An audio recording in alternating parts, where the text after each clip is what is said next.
My wife's business trip turned into a betrayal, and I discovered it in the worst way possible. I never thought I would be the guy standing in a hotel hallway, gripping a key card, trying to control the shaking in my hands. But there I was, 4 doors down from my wife's room, knowing in my gut that I was about to walk into something that would change my life forever. It all started a few days ago when Sarah left for a week-long business trip in New York. It was nothing unusual. She traveled often for work. Our kids, Dylan and Ava, were used to her being away for a few days at a time. But this time, something felt different. 3 days into her trip, at breakfast, Ava was playing with her cereal, and Dylan was buried in his phone as usual. The house felt too quiet, too empty. That is when an idea hit me. What if we went to see Mom? I said, setting my coffee down. Ava's eyes lit up immediately. Like, surprise her? Yeah, I nodded. Imagine her face. We book a flight today. Show up tonight. It'll be amazing. Dylan, my 14-year-old, finally looked up from his phone. That'd be kinda cool. And if a teenager says something is cool, you know it is actually a great idea. Within hours, I had booked our tickets, packed a few bags, and we were on our way to the airport. The excitement in the air was electric. I could already see it in my head. Sarah opening her hotel room door, gasping in shock before pulling us all into a big hug, maybe even tearing up a little. We had not had a surprise like this in years. But then, something small started gnawing at me. Sarah had not picked up my calls that morning. Not a big deal. She was probably busy. I had sent her a text. Me. Hey, hope work's going okay. Just wanted to hear your voice. No response. A few hours later, I texted again. Me. Kids miss you. Call when you can. Still nothing. By the time we landed in New York, my stomach had twisted itself into knots. Maybe she was just exhausted. Maybe she had an early meeting. I kept telling myself it was nothing. We pulled up to the hotel, the kids laughing and chatting in the backseat, completely unaware of the tension building inside me.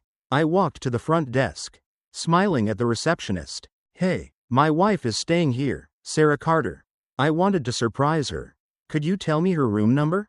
The woman smiled politely but shook her head.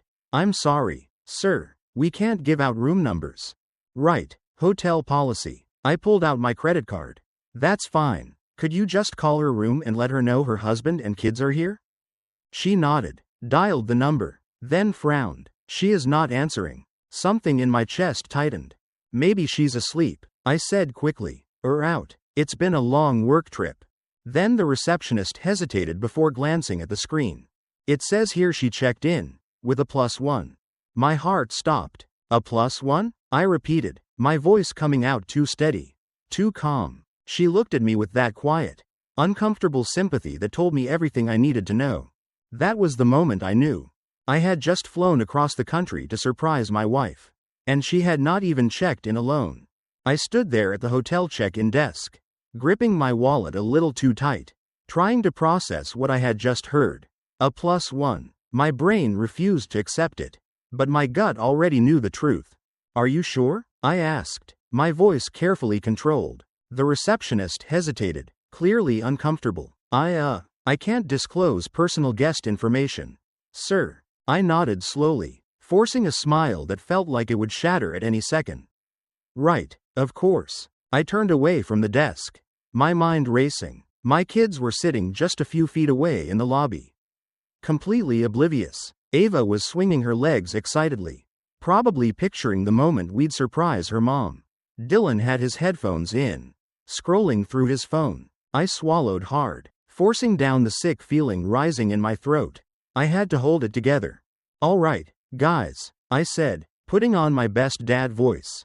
Let's check in, drop our stuff off, and then go surprise Mom.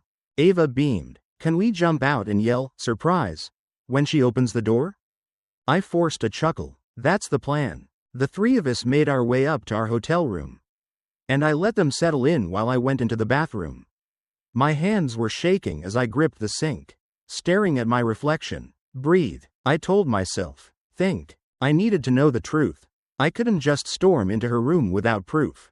Maybe there was an innocent explanation. Maybe a coworker was sharing the room for budget reasons. Maybe she wasn't even there. But I knew better. I pulled out my phone and texted Sarah again. Me. Hey, we just landed. Got a huge surprise for you. Where are you? I watched as the message showed read, but no reply. The realization hit me like a freight train. She saw my message. She knew I was here. And she wasn't answering. I felt the anger start bubbling under my skin. But I forced it down. I wasn't going to lose my temper. Not in front of my kids. I needed to be smart about this. I had to get into her room. An idea hit me. I walked out to the front desk again, forcing a sheepish grin. Hey, I locked myself out of my room. Can I get a new key? The receptionist nodded, clicking away at her keyboard. Of course. What's your room number? I told her, and she handed me a new keycard. Then, before she could move on to the next guest, I cleared my throat. Oh, and could you add my wife's room to my key? We always do that when she travels. Just in case. She hesitated, but after a moment, she swiped my card again. You're all set. I took the key and walked back upstairs, my pulse pounding in my ears. Room 814, just 4 doors down. I stood outside for a second, listening. Muffled voices. A man's voice. I tightened my grip on the keycard and slid it into the lock. Beep. Green light. I turned the handle and pushed the door open. The door swung open, and for a second, the world stopped. There she was. Sarah, wrapped in nothing but a sheet. Her hair messy, her eyes wide with shock. And beside her, sitting up in bed, was a man I had never seen before. Silence. Then Sarah gasped, clutching the sheet tighter around her. Ethan, what are you doing here? I didn't answer right away. My eyes were locked onto the stranger beside her. He looked half asleep, confused, but the second he registered my presence, his face drained of color. I stepped inside, closing the door behind me. Who is he? I asked, my voice eerily calm. Sarah scrambled for words, her mouth opening and closing like a fish gasping for air. Ethan, this isn't. The guy finally found his voice. Man, I didn't know she was married. His tone was defensive, as if that somehow excused what I was looking at. I turned back to Sarah, waiting. I wanted to hear it from her. She exhaled shakily, then ran a hand through her hair, like she was trying to buy herself time. It's not what it looks like. I let out a cold laugh, shaking my head. Oh, really? Because it looks like my wife is in bed with another man while I'm raising our kids back home. She winced but didn't deny it. That was all I needed to know. I took a slow step forward. I flew here with our kids to surprise you. Sarah, they're downstairs, right now, waiting to see their mom. Her eyes widened. For the first time, real panic flickered across her face. They're here? Yes, I said, my voice tight with fury. And while they were picturing hugging you and having some happy family moment. You were here, doing this. Sarah reached for me, but I took a step back. I didn't want her to touch me. Ethan, please, it's not that simple. I let out a bitter laugh. Oh, it's pretty damn simple to me. I turned to the guy still sitting awkwardly in bed.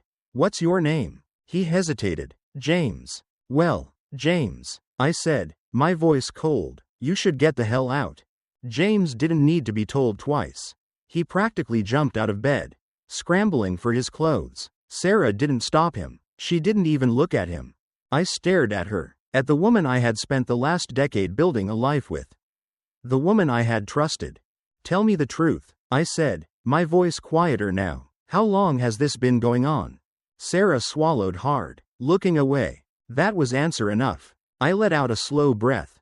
I'll be taking the kids home tonight.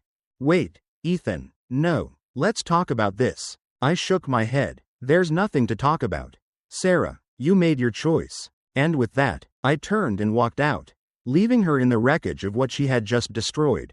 I walked down the hallway, my mind racing. My hands were clenched into fists, my chest tight with anger, betrayal, and something else I couldn't quite name. Maybe grief, maybe disbelief, maybe both. The elevator doors opened, and I stepped inside, pressing the button for the lobby.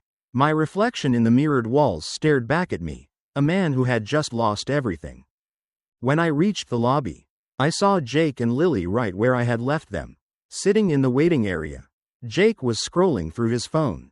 his foot tapping absently against the floor, while Lily was playing with a stuffed animal she had brought along. They had no idea that their mother had just blown up our family in a hotel room a few floors above.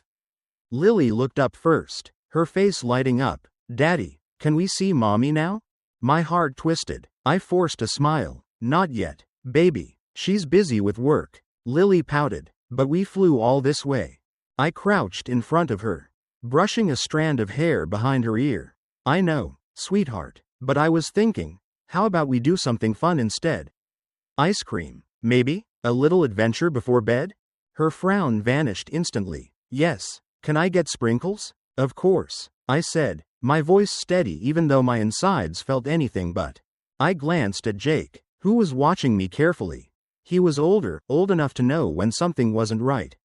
"You good with that?" I asked him. He shrugged. "Sure, whatever." I stood, reaching for my phone. I had one message from Sarah. "Sarah. Ethan, please, come back. Let's talk." I stared at the words for a moment, my grip tightening around the phone. Talk? Now she wanted to talk? After everything? I turned off the screen. I couldn't deal with her right now. Instead, I took my kids by the hands and led them out of the hotel. The night air was cool, the city buzzing with energy. Lily skipped beside me, humming to herself, while Jake walked in silence. We found a little ice cream shop not far from the hotel. Neon signs glowed against the dark streets, and the smell of fresh waffle cones filled the air. Lily pressed her face against the glass display, picking out her flavors, while Jake, true to form, just ordered chocolate. I barely tasted mine. My mind was still upstairs, still in that hotel room, still replaying the moment I opened that door over and over. I felt my phone buzz again. I ignored it, for the first time in hours. I took a deep breath and focused on my kids. They were all that mattered now. We sat at a small table in the corner of the ice cream shop, the bright neon lights outside reflecting off the glass window. Lily happily licked at her cone, her feet swinging beneath the chair. Jake, as usual, ate his ice cream in silence, his eyes scanning the city streets outside. I tried to focus on my own cone, but the taste was lost on me. My thoughts kept circling back to Sarah, to that hotel room, to the way she had looked at me, like I was the one inconveniencing her. I pulled out my phone again. Another message from her. "Sarah. Ethan, please come back to the hotel. Let's talk. We need to figure this out."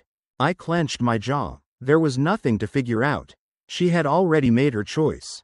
Jake suddenly spoke, breaking my thoughts. "So, what's going on?" I looked up. His voice was casual, but his eyes weren't. He knew something was wrong. I forced a smile. "What do you mean?" Jake put his spoon down and leaned forward. "Dad, come on. You've been acting weird ever since we landed.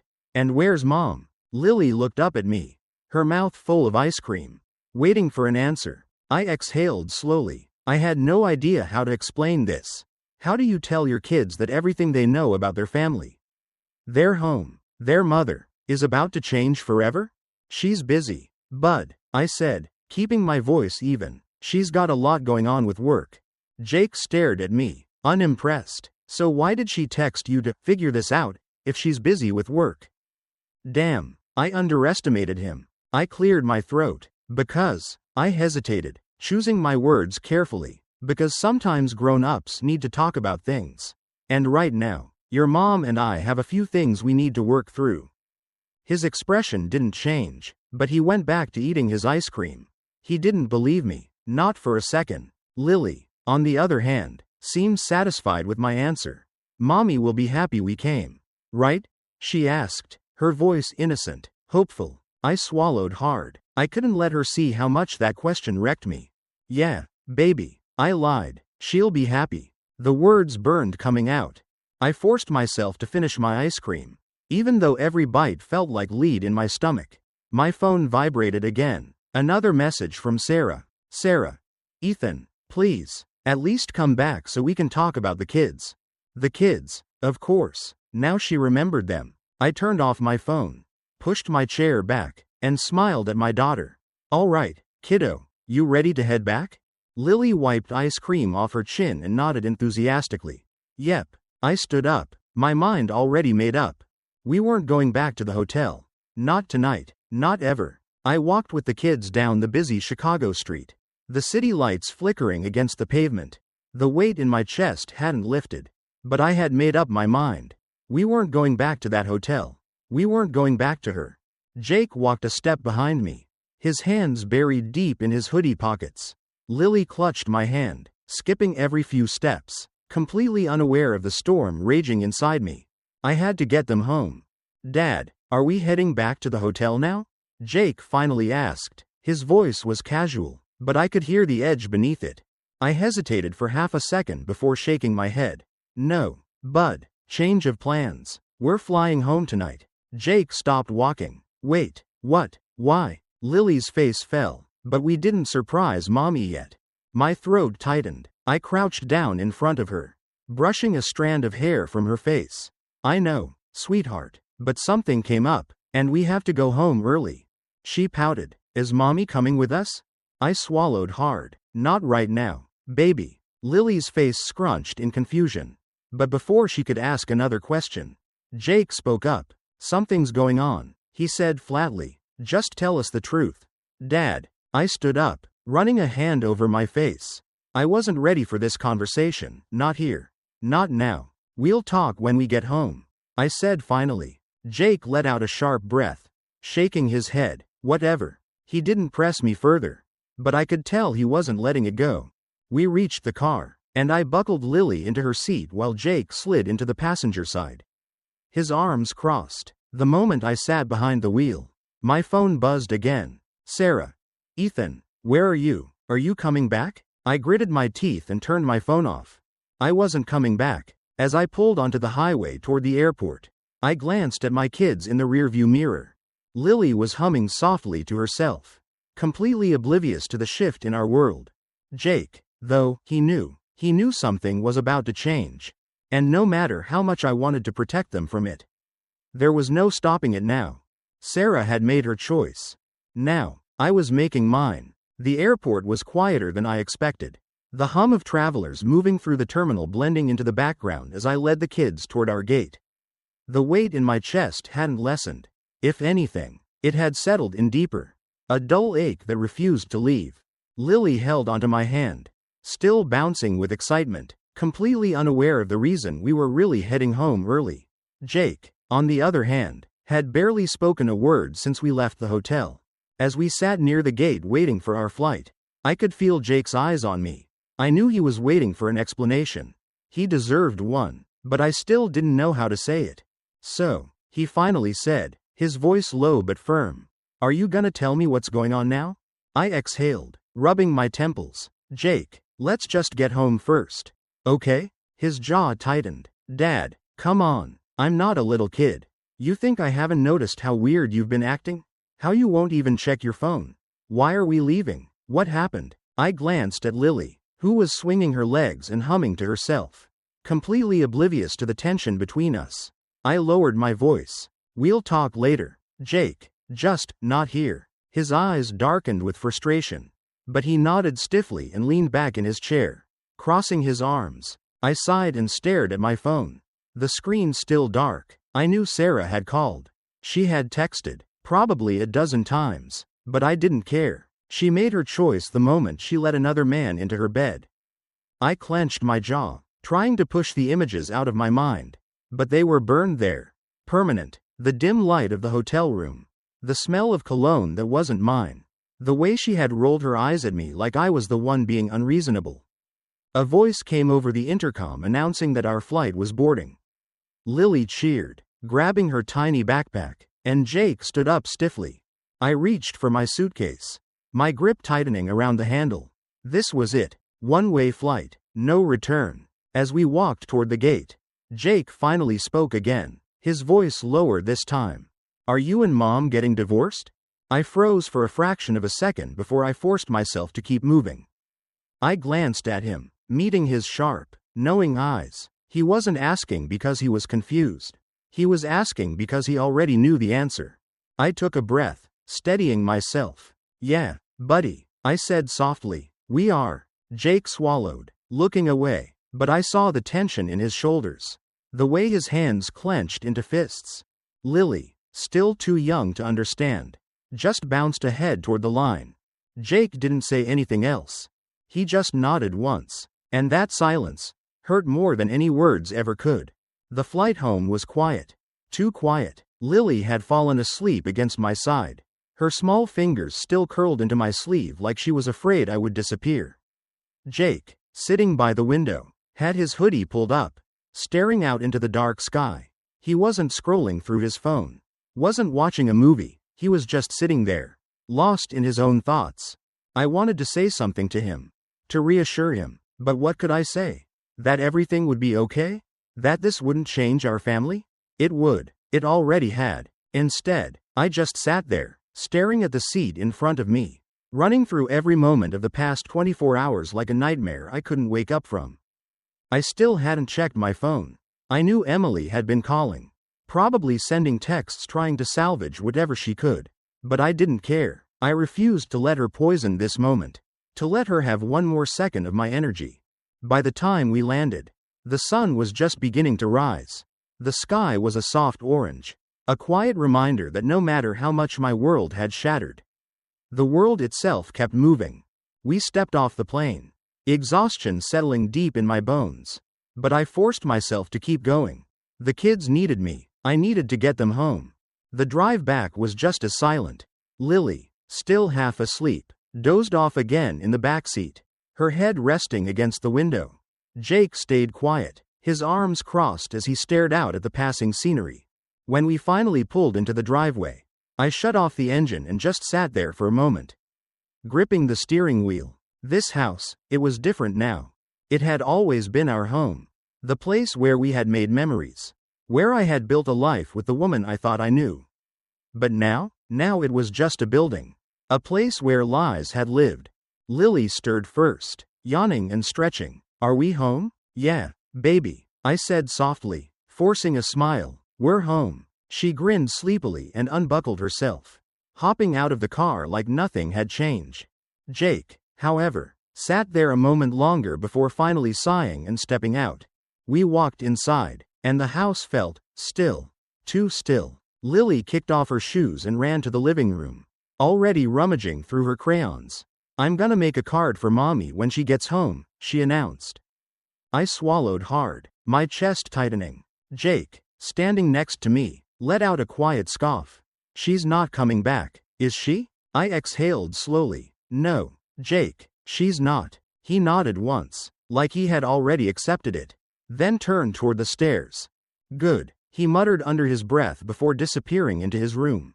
And just like that, reality had fully set in. She was gone. And for the first time in a long time, I was finally okay with that. That first morning back home felt surreal. The house was too quiet. The kind of silence that wasn't peaceful but heavy, like a weight pressing down on my chest. I sat at the kitchen table, a steaming cup of coffee in front of me, untouched. Across from me, Lily was humming softly as she colored in the card she had started for her mom.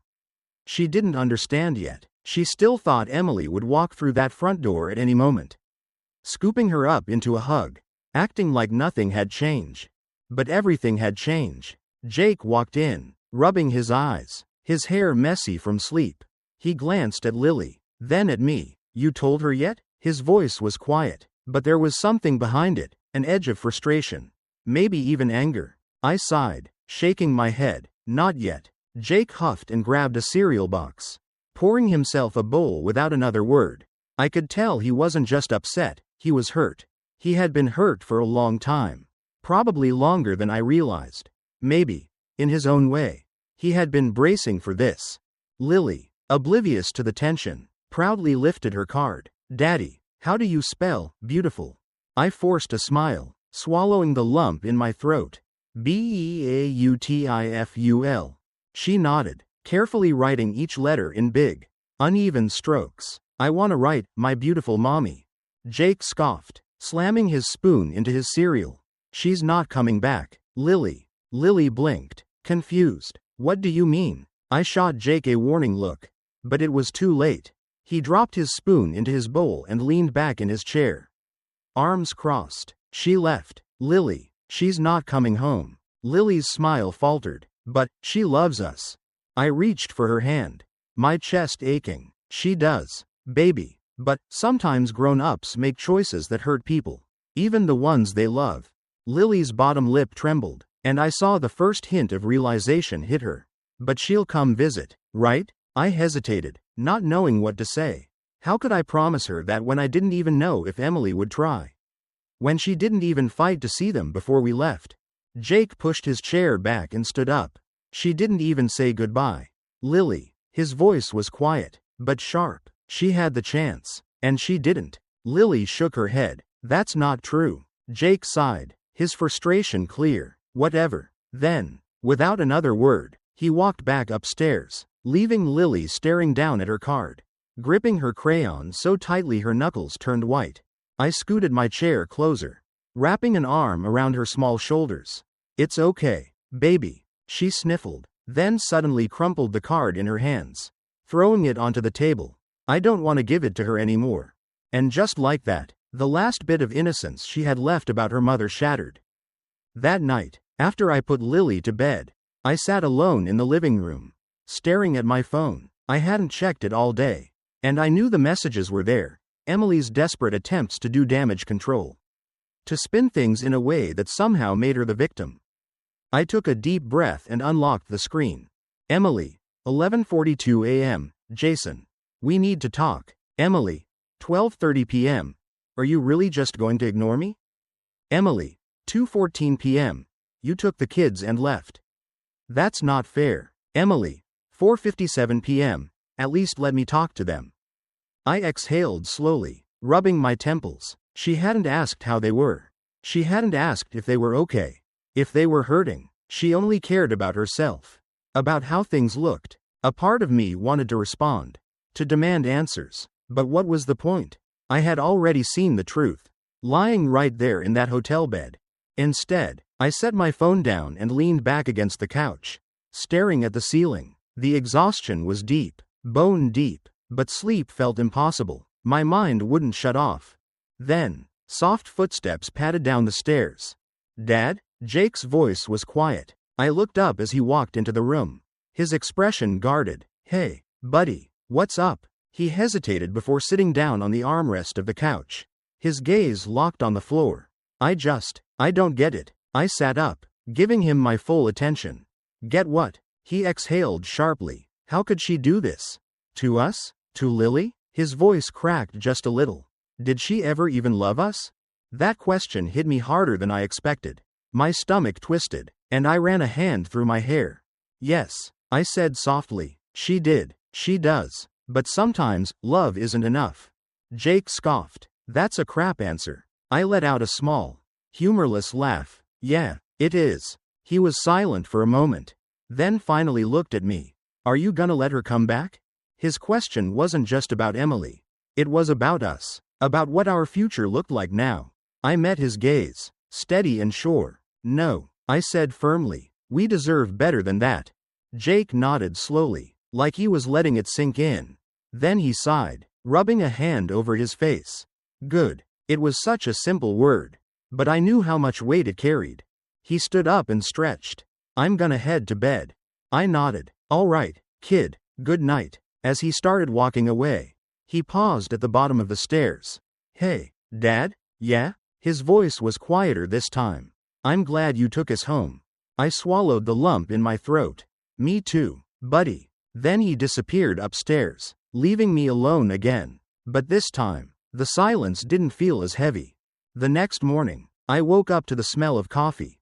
For a brief second, my brain tricked me into thinking everything was normal. That Emily was in the kitchen, humming softly as she poured our usual 2 cups. One for me, one for herself. But then reality crashed in. Emily wasn't here. She wasn't coming back. I sighed and dragged myself out of bed, heading downstairs. To my surprise, Jake was already up, sitting at the kitchen table with a steaming mug in front of him. You made coffee? I asked, raising an eyebrow. He smirked. Relax, Dad. It's just instant. Not as fancy as Mom's, but it works. I forced a small smile and sat across from him. Thanks, kid. We sat in silence for a moment, the weight of everything still lingering in the air. Then, out of nowhere, Jake spoke. So what happens now? I looked at him, my mind running through a dozen different answers. None of them satisfying. What do you mean? He shrugged, swirling the spoon in his cup. Like, do we just go back to normal? Do we pretend this never happened? I sighed. No, we don't pretend. We move forward. Jake snorted. Move forward? Like that's easy. I leaned back in my chair, rubbing my face. I know it's not, but what else can we do? Sit in this forever? Be angry all the time? He frowned, staring into his cup. I am angry. I know, I admitted. Me too. He looked up at me then, his expression unreadable. Are you gonna let her see Lily? That question weighed heavier than I wanted to admit. Lily still believed her mom was coming home. She still clung to that hope, to the idea that everything could just go back to how it was. And while I wanted to protect her from the truth, I knew I couldn't keep her mother away forever. I don't know yet, I admitted. I won't stop her from seeing you guys. But I don't want her just walking in and out of your lives when it's convenient for her. Jake nodded slowly, like he understood more than I expected. Good. There was a knock at the front door. I tensed immediately. Jake's eyes flickered toward mine, his shoulders stiff. We both knew who it was before I even checked. Emily. I stood up, exhaling sharply. Stay here. Jake didn't argue. I walked to the door, my heart pounding, but I didn't open it right away. Instead, I took a deep breath and steadied myself. Then, finally, I pulled it open. Emily stood there, looking exhausted. Her hair was pulled into a messy bun. Her eyes red like she'd been crying all night. Jason, she said, her voice barely above a whisper. I didn't say anything. I just waited. She swallowed hard. Please, can we talk? For the first time since everything fell apart, I wasn't sure if I even wanted to hear what she had to say. I stood in the doorway, staring at Emily, my jaw tight as I tried to control the storm of emotions swirling inside me. She looked wrecked, hair unkempt, dark circles under her eyes, and the same clothes from the night before. A small part of me wanted to believe she felt some kind of guilt. But then I remembered the way she had looked at me in that hotel room. Like I was the one inconveniencing her, and any sympathy I had left disappeared. What do you want, Emily? I asked, my voice steady but cold. She shifted uncomfortably, wringing her hands together. Can I come in? I exhaled through my nose. No. She flinched, but I didn't care. She had already done enough damage. Letting her waltz into our home like nothing had happened was not an option. Jason, please, she whispered. I just want to talk. I folded my arms. So talk. She looked behind me, trying to peer inside the house. Are the kids awake? I didn't move. Why? I want to see them. I let out a sharp, humorless laugh. You mean the kids you completely ignored last night? The ones you forgot existed while you were in bed with another man? Her face twisted in pain. That's not fair. Not fair? I repeated, stepping forward. You cheated on me, Emily. You broke up our family. And now, suddenly, you care about fairness? She bit her lip, looking away. I know I messed up. Jason, I know I hurt you. Her voice cracked, but I didn't mean to hurt them. I ran a hand through my hair, feeling exhausted. But you did, Emily, whether you meant to or not. You did. Do you even realize how much this is going to change their lives? She wiped at her eyes. I just want a chance to explain myself. To them. I sighed heavily, glancing back at the house. Lily still thinks you're coming home. You know. Emily's face crumbled. Oh, God. She made you a card. I continued, my voice quieter now. She wrote love, Lily in her shaky little handwriting. Thinking you'd walk through the door any minute. Tears welled in her eyes. I never wanted to hurt her. Yeah? Then why did you? She had no answer. Just silence. I exhaled. I won't stop you from seeing them. But not right now. Not today. She blinked up at me. But, I shook my head. They don't need this today. You don't get to just waltz back in and act like everything's fine. You need to understand that. She looked like she wanted to argue. But then she just nodded, swallowing hard. Okay. I hesitated for a moment before stepping back. I'll call you when I think they're ready. Emily looked like she wanted to say something else. But she just nodded again. Her lips pressed into a tight line. Then, finally, she turned and walked away. I shut the door, leaning against it, letting out a breath I didn't even realize I was holding.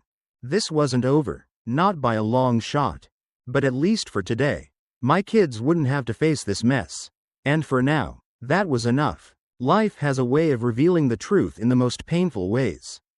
But how we handle betrayal defines our strength. If there's one lesson from this story, it's that trust is fragile and not everyone values it the way you do. When someone shows you who they truly are, believe them. Prioritize those who genuinely love and respect you, especially your children. Healing takes time, but walking away from toxicity is the first step toward a better future. Never settle for being an afterthought in someone's life. You deserve honesty, loyalty, and a love that never makes you question your worth.